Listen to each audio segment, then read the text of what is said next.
그 결과만 따졌으면 전 다 실패한 거예요. 근데 그런 것들에 걸림돌이 아니라 디딤돌로서 차곡차곡 경험이 되고 내 안에 인사이트가 되다 보니까 아웃풋이 되는 거야. 일단 들어와야지 뭔가가. 예, 뭐 이렇게 하나는지 모르겠는데 아마 추석에 이래서 그럴 수도 있는데. 네, 안녕하세요. 정직입니다. 오늘은 추석입니다. 이렇게 출근을 했는데 오늘은 좀 담소를 나누려고 이렇게 영상을 켰어요. 네, 비가 많이 와서 아마 손님이 그렇게 많진 않을 거라는 예상을 합니다. 또 이런 말이 또 씨가 돼서 또 이러면 또 막상 손님이 오시는데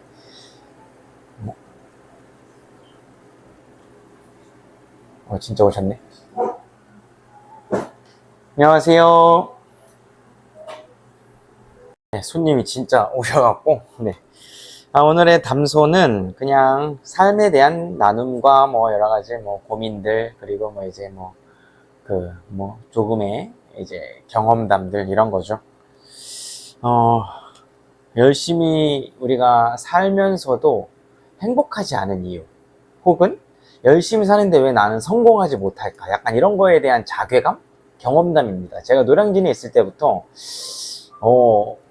열심히는 했어요. 근데 잘 되진 않았어요. 이유가 그냥 열심히만 했던 것 같습니다. 이게 무슨 말이냐면, 지금 돌이켜보면 생각되어지는 게 선택과 집중을 했었어야 돼요. 저는 어떻게 했냐면, 책을 한 글자부터 1부터 100까지 있으면 그거를 1, 2, 3, 4, 5, 6, 7, 8 이렇게 꼼꼼하게 봤던 것 같아요. 이러니까 성적이 더디지. 시험은 시험용대로 딱 나오는 파트 먼저 완벽하게 하고 그 다음에 가지들을 쳐 나가야 되는 건데, 저는 약간 크레파스로 스케치북을 채운다고 생각했을 때 정말 모서리부터 이렇게 했던 것 같습니다. 정말 잘 채우는 거는 크게 한번 하고 그 다음에 덧칠하고 이런 식으로 해서 좀 빈틈을 채워 나갔어야 되는 건데 그러지 못했던 거죠.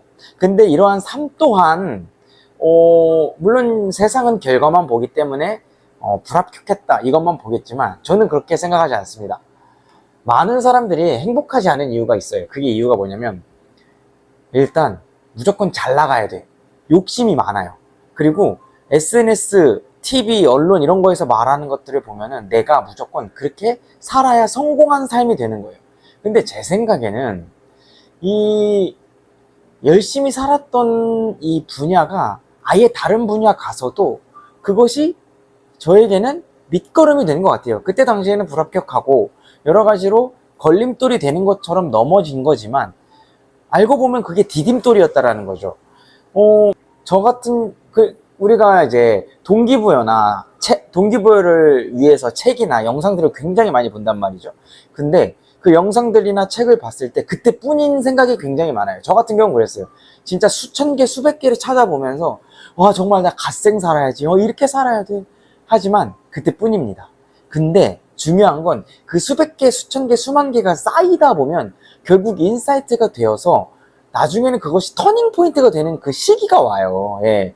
근데 그것들에 대하여 생각하는 게 아니라, 열심에 대한 그 열심을 바라보는 게 아니라 결과만 바라보고, 혹은 그 욕심이 이만큼이니까 이것은 보잘것없는 것처럼 보이니까 사람들이 판단하는 거에 기가 죽고 주눅 드는 것 같아요. 이런 말씀도 있잖아요. 작은 것에 충성된 사람이 큰 거에도 이제 이렇게 우리가 쓰임 받을 수 있다라는, 이게 합리화가 아니라 정말 그러한 것 같습니다. 정말 대부분의 성공한 사람들을 보면 기본을 잘 지켰어요. 열심히 했고 무엇을 하든 간에 우리는 과정 가운데 있는 거지 아직 결과는 정해지지 않았습니다. 이 삶이 아직 끝날 때까지는 끝난 게 아닌 거죠. 그래서 제가 생각할 때 동기부여, 인사이트 뭐 이런 단어들로 마인드 세팅 뭐 이런 걸로 우리가 현혹되는 게 아니라, 넘어졌을 때 일어나지 않는 게 더 좋지 않은 것 같습니다. 인스타나 여러 가지 요즘 보면은 러닝하지 말아야 될 것, 무릎이 안 좋아요, 뭐 하지 말아야 될 것, 이거 하지 말고 저거 하지 말고, 하지 말아야 될 이유가 너무 많아요. 나는 뚱뚱해서 뭐 과체중이어서 뭐 이제 러닝을 하면 무릎이 다쳐, 나는 뭐 커피를 끊을 거야. 근데 커피 끊기 전에 탄산부터 끊어야 된다니까요. 그러니까 이게 사람들이, 흥분하면 안 되고 사람들이 작은 코앞의 미래의 이익만 보려고 하는 것 같아요. 혹은 불이익이나. 우리가 크게 봤을 때 러닝으로 예를 들면 제가 러닝을 하고 있으니까 결국 무릎 아픈 거 맞아요. 솔직히 안 아프다고는 못해요. 저도 지금 그 풀코스 한 달밖에 안 남았는데 저 골반이 아파갖고 지금 정말 힘들어요. 근데 결국에는 이 근력들이 점점 돌려깎기 당하듯이 아파오면서 강해지는 거예요, 이게. 물론 그리고 욕심 안 내면 또 여기서 아프지도 않고 다치지도 않아요.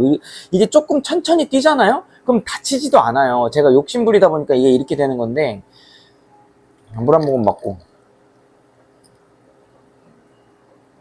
근데 세상은 뭐 열심히만 한다고 해결되는 세상은 아니다, 이렇게 얘기를 해요. 그래도 희망적인 것은 우리가 그 길로 계속 가다 보면 기회가 생기고 터닝 포인트가 된다니까요. 일단 just do it을 하라는 거예요. one more step. 한 걸음 더 나아가라는 거지. 동기부여도 마찬가지야. 그때뿐이면 안 볼 거야? 안 할 거야? 제 말은 동기부여가 되어야 내재 동기, 그리고 비인지적 능력들을 향상시켜서 막 다른 분야여도 막 해보는 거예요. 그게 그 사람이 산만한 게 아니라 자기가 열심히 할 것을 찾게 되는 과정이라니까? 제가 그걸 경험을 했어요. 저는 진짜 운동 뭐 별의별 거 다 했어요. 그리고 도전도 엄청 좋아해서 이거 해보고 저거 해보고, 옆에서 보면 쟤 뭐 하는 거야? 하나에 집중하지 못하고. 근데 지금 러닝 꾸준히 하고 헬스 꾸준히 하잖아요. 찾게 된다니까요. 열심히 할 거를. 저도 새벽 6시에 일어나서 맨날 러닝했어 하는 거 1년 유지하고 있는데 이럴 거라고 생각을 못 했어요.